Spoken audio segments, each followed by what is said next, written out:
Voilà, c'est fini. On a tant ressassé les mêmes théories. On a tellement tiré chacun de notre côté que voilà, c'est fini. Les playoffs s'envolent et laissent l'Union à une pauvre 7e place. Le mental n'y est plus. Reste que mathématiquement, c'est encore jouable. Ce n'est pas Thierry Wilquin qui démentira. En tant que sportif, on n'a pas le droit, tant qu'il y a une possibilité, d'abandonner.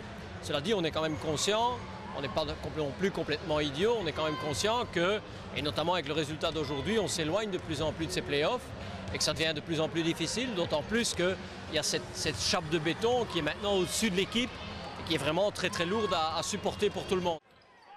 Une qualification aux playoffs, ça se mérite. Face à une formation alostoise correcte, l'Union n'a jamais trouvé une force collective.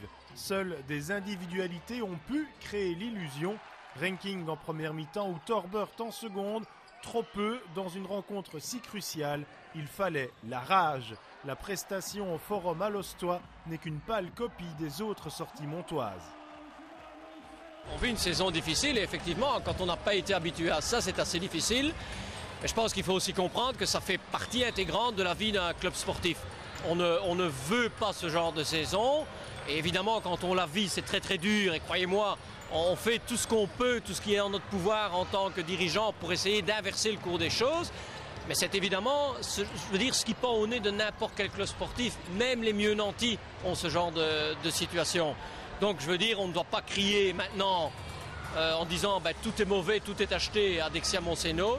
Il y a encore de très très bonnes choses. On doit juste veiller à ce que le club continue à bien se porter de façon à pouvoir redémarrer la saison prochaine parce que c'est notre objectif sur des bases vraiment saines.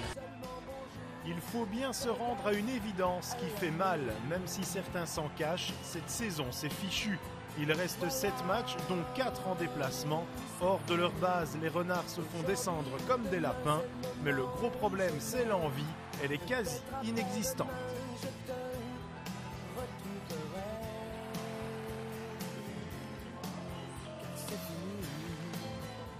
En tout cas, du côté de la direction, évidemment, on a déjà un œil. Et comme je dirais, à cette période-ci, on entre comme ça dans le mois d'avril. Quelle que soit la saison en cours, bonne ou mauvaise, on a quand même déjà un œil sur la saison suivante. À Mons, l'enjeu sera bien réel, mais en coulisses, car sur le parquet, seul un miracle peut amener les renards dans le top 6.